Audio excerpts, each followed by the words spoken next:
नमस्कार, विंध्या टाइम्स में आपका स्वागत है। 9 PM इस हफ्ते एक बहुत दिलचस्प और बड़ा मुद्दा ऐसा जिसको लेकर कुछ फैसला हुआ और फैसले पर कोई प्रतिक्रिया नहीं आई। या तो वो जो फैसला लिया गया वो स्वीकार हो गया, या तो हम कुछ बोलना नहीं चाहते। लेकिन चूंकि जनहित से जुड़ा हुआ मुद्दा है, इसलिए हम आपकी आवाज उठाएंगे। चूंकि बात सीधे जनता से जुड़ रही है, असर सीधे जनता पर पड़ेगा, तो क्यों ना इस फैसले के बारे में बात की जाए। और सबसे ज्यादा महत्वपूर्ण यह है कि बात नहीं, आपकी क्या राय है यह भी आपको बताना है। इस एपिसोड के पूरा होने के बाद आप कमेंट बॉक्स में अपने विचार जरूर रखें, ताकि विषय की गंभीरता और क्लियरिटी भी हो पाए, स्पष्ट हो पाए कि आपका क्या मत है इस विषय को लेकर। तो शुरुआत करते हैं रीवा जिले के देवतालाब में स्थित शिवनगरी देवतालाब और वहां का प्रसिद्ध मंदिर, प्राचीन मंदिर। अब उसको लेकर एक नियम बनाया गया है और उस नियम की चौतरफा चर्चा है। और वो नियम क्या है? मंदिर प्रबंधन समिति ने एक फैसला लिया है। उस फैसले के तहत ड्रेस कोड लागू कर दिया गया है। आप अगर दर्शन करने जा रहे हैं तो मन कितना पवित्र है इससे उतना मतलब नहीं है, लेकिन तन में जो वस्त्र पहने हुए हैं आपने, वो क्या उस ड्रेस कोड जो निर्धारित किया गया है उससे मैच कर रहा है कि नहीं। और अगर नहीं मैच कर रहा है तो मंदिर के अंदर आप प्रवेश नहीं कर पाएंगे, जलाभिषेक नहीं कर पाएंगे। मंदिर प्रबंधन समिति की बैठक हुई थी, जिसमें देवतालाब के स्थानीय विधायक, उसके सदस्य होते हैं, चूंकि वो स्थानीय विधायक हैं, गिरीश गौतम थे, और उनकी अध्यक्षता में ये पूरी उसके सदस्य हैं। तो ये बैठक हुई और उस बैठक में निर्धारित किया गया कि एक ड्रेस कोड लागू होना चाहिए। लेकिन ड्रेस कोड लागू होना चाहिए इसके पहले क्या प्रबंधन समिति जो मंदिर की है वो ये बताएगी कि तमाम वो व्यवस्थाएं कर दी गई हैं मंदिर के आसपास, जिसके कारण वो ड्रेस कोड अब आसानी से अप्लाई किया जा सकता है। ये बैठक की गई ग्राम पंचायत देवतालाब में और प्रस्ताव लाया गया कि अब मंदिर के अंदर प्रवेश पर ड्रेस कोड होगा। पुरुषों को परदनी और महिलाओं को साड़ी पहनना आवश्यक होगा। ये सीधे सीधे तौर पर एक आदेश जारी हुआ। ये डिसाइड कर लिया गया, मतलब अब जो लोग जिनकी आस्था का केंद्र देवतालाब मंदिर है, उन्हें ये अपनाना पड़ेगा। इस नियम को अपनाने के पहले यह जानना बेहद जरूरी है कि हालात क्या हैं। ड्रेस कोड अगर दिया गया और कोई बहुत दूर से आ रहा है तो यकीनन उसके लिए मंदिर के आसपास ये व्यवस्था तो होगी, या मंदिर प्रबंधन ये व्यवस्था करेगा कि आप कहीं पर चेंजिंग रूम हो जहां आप बदल सकें। लेकिन जब हमारे रिपोर्टर प्रियेश वहां पहुंचे तो अब आप तस्वीरें देखिए। मंदिर से ठीक लगा हुआ एक सुलभ कॉम्प्लेक्स है जिसमें ताला लगा हुआ है। जब वहां ताला ही नहीं खुल रहा है तो ये जो व्यवस्था बनाई गई है इसको कैसे आप इंप्लीमेंट कर लेंगे? चलिए इस मुद्दे की बात थोड़ा सा देर में करते हैं। सबसे पहले आपको वो आदेश जो वहां पर निर्धारित किया गया, जो फैसला वहां निर्धारित हुआ, वो क्या था? मध्य प्रदेश विधानसभा अध्यक्ष स्थानीय विधायक देवतालाब के गिरीश गौतम से सुनिए।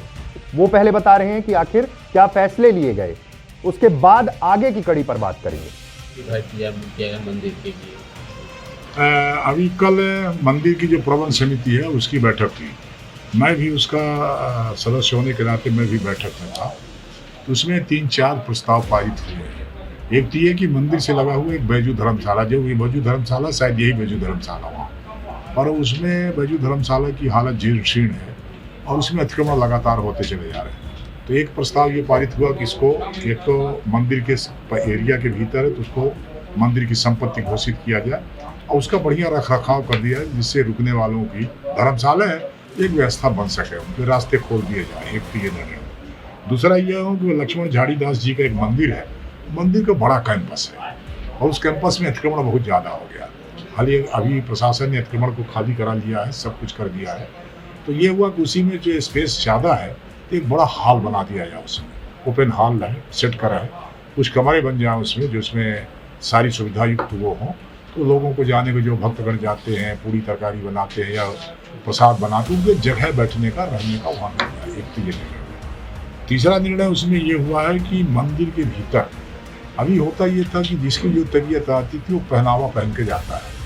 ये निर्णय किया प्रबंध समिति ने कि नहीं, अब इसमें ड्रेस कोड लागू हो और मंदिर के गर्भगृह में जो जाते हैं, जो शंकर जी को हाथ से जस्ट स्नान कराते हैं, दही कराते हैं, शहद कराते हैं, दूध कराते हैं, धोते हैं, बेल चढ़ाते हैं, जो भी पूजा पाठ करते हैं, उसका ड्रेस होना चाहिए। ड्रेस ये हो कि पुरुषों के लिए परदनी या जेंट्स धोती हो और महिलाओं के लिए उनकी साड़ी हो। इसके अलावा जीन्स नहीं अलाउ करेंगे, बेल्ट नहीं अलाउ करेंगे, ये सब रोकने की आवश्यकता है। तो ये करके निर्णय हुआ है। और बाकी और उसको सुंदर बनाना है, सड़कों को ठीक करना है, जो गेट है वो ठीक करना है। और तीसरा ये हुआ कि अभी जब शिवरात्रि होती है तो वो एक हमारे पर्यटन की तरफ से एक कार्यक्रम होता है बड़े बड़े शिव मंदिरों में, उसको हमने जोड़ने का प्रयास किया कि हमारा देवतालाव भी ले लिया जाए। और जिस तरह से घोष में होता है, जिस तरह से महाकाल में होता है, जिस तरह से ओंकारेश्वर में होता है, उसी तरह से यहाँ भी वो 3 दिवसीय कार्यक्रम होता है, वो हो, ये मैं प्रयास कर रहा हूँ कि वहाँ जुड़ जाए। बाकी उनकी भोग का है तो भोग को जो चढ़ के आता है, फिर भी मैं कह के आया हूँ कि प्रतिदिन 1 लीटर दूध लगता है, तो हमारी तरफ से जब तक मैं यहाँ व्यवस्था में हूँ तो वो लाइए और बढ़िया भगवान का ठीक से भोग तैयार हो, उनकी ठीक से पूजा अर्ची हो सके। ये निर्णय इसलिए लेना पड़ा कि कई आस्थावान लोग जो जाते हैं अंदर, और जब उनके स्नान करा रहे हैं शंकर जी, किसी से मैं जीन्स वाला, पैंट वाला, बेल्ट वाला आ जाता है, तो उनको ऐसा लगता है कि शायद ये आस्था के साथ ठीक नहीं है, उनकी धार्मिक भावना के साथ ठीक नहीं है, इसलिए उनकी बार बार आपत्ति आती थी। इसीलिए इस आपत्ति को हम सब ने स्वीकार किया और उसका प्रस्ताव पारित किया। वैसे भी जब आप देखते होंगे कि मलमास का महीना या सावन के महीने में बहुत ज़्यादा भीड़ लगती है, उस समय गर्भगृह में जाना अभी रोका, पिछले साल रोका हमने, तो रोका तो सब ने सहमत के साथ, उसमें कोई विरोध नहीं हुआ और सब ने मान लिया। इसलिए जैसा बैजनाथ धाम में होता है उसी से जल चढ़ाने की व्यवस्था हुई कि पानी यहीं से डालिए, वो सीधे उनकी मूर्ति पर जाएगा, उस व्यवस्था को सब ने स्वीकार किया। और मुझे विश्वास है कि जैसे ही ये लागू होगा, क्योंकि उसका टाइम ये है कि 8 में शुरू करेंगे अपन इसको, जैसे लागू होगा सब जितने श्रद्धालु भक्तजन हैं इसको स्वीकार करेंगे। और ये तो उनके पक्ष की है, धार्मिक, हमारी जो धार्मिक आस्था उसको चोट कहीं ना लगे, हमको प्रयास ये करना चाहिए। जब ये फैसला लिया गया जो आपने अभी एक बयान में सुना, उसके ठीक बाद विंध्य प्रदेश की मुहिम लेकर आगे बढ़ रहे मैहर के विधायक नारायण त्रिपाठी, वो देवतालाव के अलग अलग गांवों में कुछ धार्मिक आयोजनों में शामिल होने गए थे। उनका कहना है कि वहां पर स्थानीय लोगों से जब बात हुई तो उनके अंदर इस फैसले को लेकर बहुत गुस्सा था, लेकिन कितनी बातें बाहर आ पाई। हमने ये कोशिश की कि आपको ये बताएं कि अगर इस फैसले से आपत्ति है तो लोगों को क्या आपत्ति है। विधायक नारायण त्रिपाठी ने मुख्यमंत्री शिवराज सिंह चौहान को पत्र लिखा है और कहा है कि रीवा कलेक्टर को निर्देशित करें कि वो ये तुगलकी फरमान वापस लें। साफ तौर पर विधायक का ये कहना, भारतीय जनता पार्टी के ही विधायक हैं, लेकिन पिछले कुछ सालों से वो विंध्य प्रदेश के मूवमेंट को लेकर आगे बढ़ रहे हैं और अब देवतालाव में वहां भी बीजेपी के विधायक हैं, लेकिन इस फैसले को लेकर आस्था के साथ इस तरह का खिलवाड़ नहीं होना चाहिए। उन्होंने कहा कि रतनगंवा वो गए थे, देवतालाव विधानसभा के कई गांवों में वो गए थे, उनका दौरा था, विंध्य प्रदेश की मांग को लेकर जो तमाम बैठकें कर रहे हैं, वहां पर इस आदेश के खिलाफ लोगों में आक्रोश दिखा, तो उन्होंने सीधे तौर पर मुख्यमंत्री को पत्र लिखा और कहा कि रीवा कलेक्टर को निर्देशित करें कि यह फैसला वापस होना चाहिए। इसके साथ ही ड्रेस कोड को लेकर जो कहा गया है कि धोती कुर्ता, तो ये कहां से लाएंगे।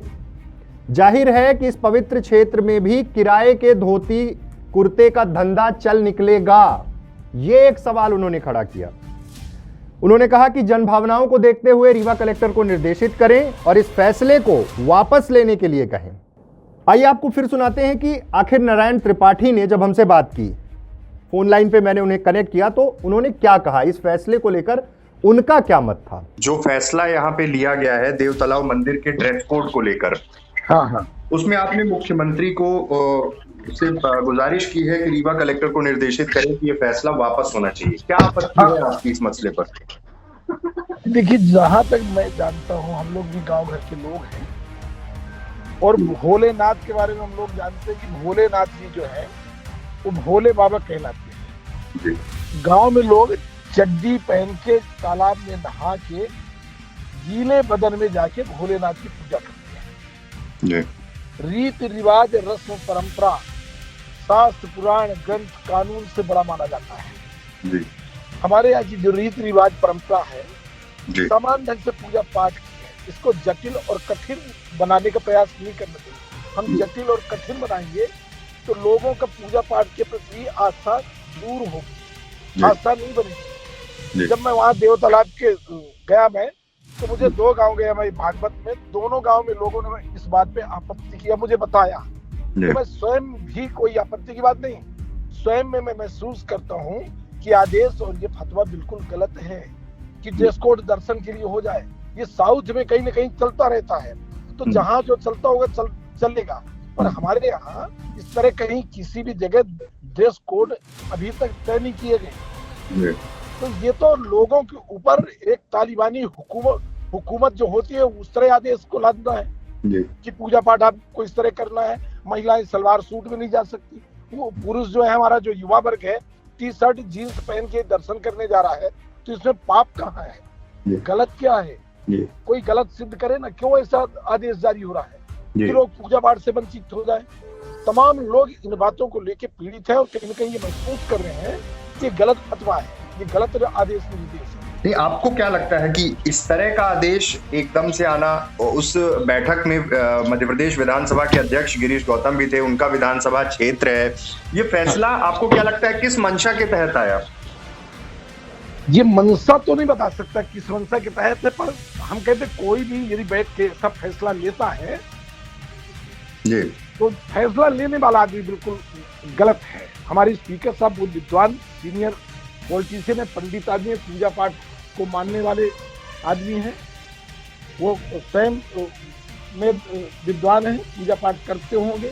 पर इस तरह कोई ये नहीं कि देव तालाब उनकी विधानसभा, मैहर विधानसभा मेरी है, ये तो बस दैव कुटुंबकम वाली बाला दल है। हमारे लिए तो पूरी धरती एक जैसे बिंद धरा का मामला है। कहीं कोई यदि हम जाएंगे, कोई हमको साउथ में भी गलत दिखेगा तो हम आवाज उठाएंगे और बोलेंगे। तो ये गलत है, 100% गलत है। इसका विरोध होना चाहिए, विरोध करना चाहिए, और विरोध का मामला नहीं, इसमें इस तरह के आदेश को वापस करना चाहिए। यदि कहीं आदेश करने में गलती हो गई, त्रुटि हो गई, भूल हो गई, या अच्छी मानसिकता से करने का प्रयास किया गया, पर गांव का गरीब वर्ग के क्या करेगा? फटी चड्डी पहन के लोग भोलेनाथ की मंदिर में, भोले के तो ऐसे भी भक्त होते हैं, शराबी, गंजेड़ी, नशेड़ी, फकीर टाइप के लोग। अब उस धर्म संप्रदाय को अलग करते हुए इस तरह ड्रेस कोड लागू कर दिया जाए। सबके पास तो ड्रेस नहीं है, सबके पास धोती कुर्ता नहीं है, सब महिलाओं के पास भी बहुत बच्चियां हमारी हैं, वो भी पूजा पाठ करती भोलेनाथ की। तो बिल्कुल ये इस तरह के देश, इस तरह का फतवा, ये तालिबानी फतवा है। अगर ये फैसला वापस नहीं होता तो क्या इस फैसले के खिलाफ किसी तरह का विरोध प्रदर्शन या फिर किसी बड़े फोरम में इस बात को रखने के लिए आप जाएंगे? हालांकि आपने मुख्यमंत्री को ही कहा है कि आप रीवा कलेक्टर को इंस्ट्रक्ट करिए। हर हाल में मैं, यदि इस तरह का फतवा जारी रहेगा तो मुझे मजबूरन, इसलिए कि मुझसे बहुत लोगों ने ये बात बोला है, जिससे तो ये हमारे भोलेनाथ के प्रति आस्था, धर्म के प्रति आस्था, हम दर्शन करते थे, पूजा पाठ करते थे, मन्नत मांगते थे कि भगवान हमारी आस्था है कि इस तरह हमारी मांगे पूरी हो, और लोग यदि इस तरह पूजा से वंचित होंगे तो हर हाल में ये कदम मुझे उठाना पड़ेगा। जी, बहुत बहुत धन्यवाद, आपने इस मुद्दे पर अपनी बात रखी। मैं स्वयं भी जाऊंगा इस विषय को लेकर। जी, आपने विधानसभा अध्यक्ष का बयान सुना, आपने इस पूरे मसले पर जिन्होंने विरोध दर्ज कराया, नारायण त्रिपाठी, उनका बयान सुना, लेकिन क्षेत्र की जनता का क्या, वो लोग क्या सोचते हैं? देव तालाब मंदिर के आसपास अभी भी इतनी पवित्र नगरी है, इतना पुराना इतिहास है, आखिर क्यों अब तक पूरी तरह से जीर्णोद्धार नहीं हो पाया? ये ड्रेस कोड अपनाने के लिए जब कोई बहुत दूर से आएगा तो कई बार ऐसा होगा कि वो घर से धोती कुर्ता पहनकर नहीं आएगा, और यहां आने के बाद कहां है चेंजिंग रूम, कहां बदलेगा? सीधे तौर पर दिख रहा है तस्वीरों में कि ताला लगा हुआ है। व्यवस्था इतनी व्यवस्थित नहीं है कि अभी सीधे तौर पर इस आदेश को लागू कर दिया जाएगा, लेकिन ठीक है, इस आदेश से हमें आपत्ति नहीं है। जनभावना क्या कहती है, जनता क्या सोचती है, यह जानना बेहद जरूरी है।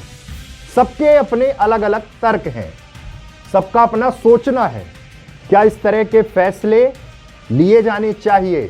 सवाल नंबर 1, ये जनता निर्धारित करे, उनका क्या मत है। सवाल नंबर 2, जब तक मंदिर परिसर के आसपास ऐसी तमाम व्यवस्थाएं नहीं हो जाती हैं जिससे ये नियम लागू किया जा सके, ये नियम तो तब लागू होगा जब मंदिर प्रबंधन, सरकार, प्रशासन मंदिर के आसपास तमाम चेंजिंग रूम और हर वो व्यवस्था कर पाए, नहीं तो धोती का कारोबार, व्यापार सब कुछ शुरू हो जाएगा। उस पक्ष पर जाने की उतनी जरूरत नहीं है। लेकिन आखिर क्यों बीजेपी के ही विधायक को, सीएम को यह पत्र लिखना पड़ा कि इस तरह के फैसले को रोकिए, ये तुगलकी फरमान रुकना चाहिए?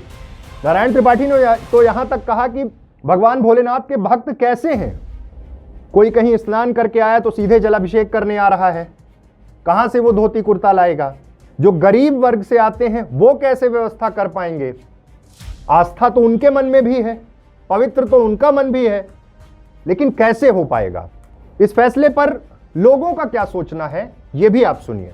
यहाँ हर काम में ताला बंद रहता है, इतनी पब्लिक श्रद्धालु लोग आते हैं, कोई यहाँ व्यवस्था नहीं हो सकती है, इतने लोग परेशान हैं, पानी से, टट्टी, लेटरिन, बाथरूम से, घर बड़े बड़े घर को लोग आते हैं, कोई व्यवस्था यहाँ नहीं है। ये सामुदायिक शौचालय जी बंद रहता है हमेशा हमेशा। ये धर्मशाला है, ये धर्म में हम हाईवे से टैक्स लेते हैं, तब पब्लिक रुकती है। जिसके पास पैसा नहीं है, कौड़ी नहीं, रोके हम रुके ना, आप जाए चली जाए। क्या नाम है आपका? हमारा दिनेश कुमार दीक्षित नाम है, मैं जोधपुर का निवासी हूँ। क्या नाम है आपका? दिनेश प्रसाद तिवारी। मंदिर में क्या विचार है आपके जो ड्रेस कोड लागू किया गया? ड्रेस कोड वापस होना चाहिए, क्योंकि ये आस्था का विषय है। इसमें हमारे विधानसभा अध्यक्ष महोदय भी इस कमेटी में के मेंबर हैं और उपस्थित भी रहे हैं। उन्हें जो है इस पर विचार करके इसको हटवाना चाहिए, ताकि हर नागरिक सामान्य तौर पर दर्शन कर उन्हें जल चढ़ा सके। ड्रेस कोड निर्धारित होने से क्या समस्या है आप लोगों? ड्रेस कोड निर्धारित होने से बहुत से हमारे जो है तो भक्तगण दर्शन करने से वंचित हो गए, इसलिए इसे वापस होना चाहिए। क्या कमी है कि इसे वापस होना चाहिए? क्योंकि अपने यहाँ मंदिर परिसर में ये व्यवस्था नहीं है कि कोई महिलाएं जाएं या पुरुष जाएं तो ड्रेस कोड बदल सकें। यहाँ जो है तो व्यवस्था इस प्रकार की नहीं है, इसलिए उचित नहीं। व्यवस्था के पहले एक तुगलकी फरमान बिल्कुल हमारे हिसाब से गलत है। क्या नाम लिखते हैं आप? दिनेश प्रसाद तिवारी। ड्रेस कोड जो लागू किया गया है सनातन धर्म से जुड़ा हुआ है कि कोई आए देवस्थान में तो हमारी पुरानी सभ्यता है कुर्ता और पर्दा नहीं पहनेंगे, लेकिन इसके लिए एक सुनियोजित व्यवस्था होनी चाहिए कि माताएं आ रही, बहनें आ रही हैं, सब आ रही, तो उनके लिए कपड़े चेंज करने के लिए रूम होना चाहिए। अब 1-2 रूम से तो काम नहीं होगा, कम से कम यहाँ संख्या श्रद्धालु जो है तो काफ़ी मात्रा में आते हैं। अगर यहाँ व्यवस्था नहीं हुई तो लूटपाट फिर से शुरू हो जाएगा, माताएं बहनें कुछ सुरक्षित नहीं रहेगा, इधर कोई चैन स्केटिंग, फलाना स्केटिंग, ढेकाना, ये सब फिर से शुरू हो जाएगा, इत्यादि इत्यादि विषयों में यहाँ की व्यवस्था जो भंग हो जाएगी। इसलिए सम्मानीय अध्यक्ष महोदय से निवेदन करूँगा कि ड्रेस कोड तो व्यवस्था कोड उनकी अच्छी है, लेकिन सुचारू रूप से पहले व्यवस्था बनाएं, इसके बाद ही ड्रेस कोड को लागू करें। क्या नाम लिखते हैं आप? अशोक द्विवेदी। अगस्त क्रांति मंच के संयोजक कुंज बिहारी तिवारी का कहना है कि जहां भी ये फैसले पहले लिए गए, साउथ में एक कल्चर होगा। उन्होंने सनी सिग्नापुर का उदाहरण दिया और तमाम एक तार्किक बात रखी, और बात सबकी यही है कि उतनी व्यवस्थाएं और तमाम जो मंदिर परिसर के आसपास चीजें की जानी हैं, जो प्रस्तावित हैं, जो अब तक नहीं हो पाई हैं, इतने सालों में नहीं हो पाई हैं, उनका क्या? क्या उन चीजों को छोड़कर सिर्फ ड्रेस कोड लागू करने की दिशा में बढ़ना होगा? आप देखिए पूरा बयान। नमस्कार, जय अगस्त क्रांति, हर हर महादेव, जय महामृत्युंजय। जैसा कि आप सबने पिछले दिनों देखा है कि हमारे पूरे बिंद की पहचान और बिंद के आस्था का केंद्र देव तालाब मंदिर, जो कई वर्षों से अपने विकास की राह जो है, जो भोले बाबा सबको वरदान देते हैं, सबको इच्छाएं पूर्ति करते हैं और उनके आशीर्वाद से ही कुछ विधायक बनते हैं, कुछ मंत्री बनते हैं, कुछ संतरी बनते हैं, कुछ और क्षेत्रों में सफल होते हैं, कुछ लोग अकाल मृत्यु से के भय से बचने का वरदान लेने महामृत्युंजय के दरबार आते हैं। यहाँ पे सुविधाओं का तो कोई विकास नहीं हुआ आज तक। हमारी माता बहनों के लिए कोई अच्छा सुलभ कॉम्प्लेक्स तक नहीं है, न कोई अच्छी धर्मशाला है और चीजें नहीं हैं। लेकिन विधानसभा अध्यक्ष जी के विधानसभा अध्यक्ष बनने के बाद बहुत सारी आशाएं जगी और बहुत सारी इच्छाएं लोगों ने अपने मन में पाली और ये लगा कि अब भोले बाबा ने सबके लिए वरदान दिया है। अब भोले बाबा के आशीर्वाद से ही यहाँ के विधायक विधानसभा अध्यक्ष हुए हैं और अब यहाँ का विकास होगा। लेकिन विकास नहीं, एक ड्रेस कोड लागू हो गया है। कुर्ता धोती, अरे कुर्ता धोती हम तो पहनते ही हैं, लेकिन आप उज्जैन ओंकारेश्वर की बात करते हैं, शनि सुगनापुर के देखिए, जहां ड्रेस कोड लागू थे, गीले कपड़े में लोग जाते थे, वहां खत्म कर दिया गया। भगवान भाव के भूखे हैं। भगवान अगर ड्रेस कोड से होते तो संत रविदास जी महान संत न होते। भगवान अगर ड्रेस कोड से प्रसन्न होते तो वाल्मीकि जी महर्षि न होते। भगवान अगर ड्रेस कोड से प्रसन्न होते तो प्रहलाद जैसों को भगवान दर्शन न देते और कृपा न करते। इस तरह के फरमान का हम और हमारी अगस्त क्रांति मंच पूरा विरोध करती है। हमारे लिए भगवान महत्वपूर्ण है, हमको उन्हें हमारे हिसाब से पूजने दीजिए, यही प्रार्थना है। कुल मिलाकर मसला ये है कि क्या इस पूरे मसले पर मुख्यमंत्री कलेक्टर रीवा को निर्देशित करेंगे, क्योंकि लोगों की अलग अलग भावनाएं हैं और उन भावनाओं के बीच अगर उनके मन में यह आस्था है कि वो भगवान भोलेनाथ का जलाभिषेक निश्चल भाव से करने आते हैं, तो क्या ड्रेस कोड उन्हें रोकेगा? क्योंकि आर्थिक पहलू बहुत ज़्यादा जरूरी है। बहुत से ऐसे गरीब भगवान भोलेनाथ के भक्त हैं जो देवतालाब मंदिर पहुंचते हैं, लेकिन इस तरह का प्रोटोकॉल, इस तरह का ड्रेस कोड लागू होने के बाद वो कैसे ये व्यवस्था कर पाएंगे? गरीबों की संख्या कम नहीं है। क्या सरकार उन्हें धोती कुर्ता मुहैया कराएगी या फिर वो भगवान भोलेनाथ के दर्शन करना बंद कर दें? सवाल ये है, आपको ये निर्धारित करना है। जन भावना से अगर जुड़ी हुई बात है, अगर आपको लगता है कि यह फैसला बेहद संजीदगी के साथ और बहुत सही फैसला है, तो किसी को कोई आपत्ति नहीं है। लेकिन अगर तमाम उन लोगों को यह लगता है कि नहीं, इस फैसले पर विचार होना चाहिए, तो सरकार को भी यह सोचना होगा, रीवा के प्रशासन को भी यह सोचना होगा कि कैसे बिना व्यवस्था के इस तरह की व्यवस्था को शुरू किया जा सकता है। जब तक हम न वहाँ चेंजिंग रूम बना पाए हैं, सुलभ शौचालय जो विशेष दिनों में खुलता है, जब कोई विजिटर आते हैं, कोई बड़े अधिकारी पहुंचते होंगे शायद, लेकिन बाकी समय उसमें ताला लगा रहता है, तो लोग कहां जाएंगे? तमाम फैसले भी लिए गए हैं। विधानसभा अध्यक्ष ने ही बताया कि बहुत सारे फैसले लिए गए हैं कि लोगों के ठहरने की व्यवस्था, बैजू धर्मशाला और तमाम तरह की बातें हैं। लेकिन इंस्टेंट क्या ड्रेस कोड अप्लाई कर दिया जाएगा? आज तक तो नहीं लागू है। आज की जो तस्वीरें हैं उसमें तो नहीं लागू है। लेकिन ये सब कुछ कैसे संभव हो पाएगा, इस पर आपकी राय बेहद जरूरी है, क्योंकि मसला बेहद बड़ा है। विधायक नारायण त्रिपाठी ने जो प्रश्न उठाए, जो वहां के स्थानीय लोगों ने प्रश्न उठाए, उसका जवाब कौन देगा? इस मसले पर प्रशासनिक अधिकारियों से भी बात करने की कोशिश की गई, लेकिन संपर्क नहीं हो पाया। लेकिन प्रश्न यही है कि जो लोग निश्चल भाव से भगवान भोलेनाथ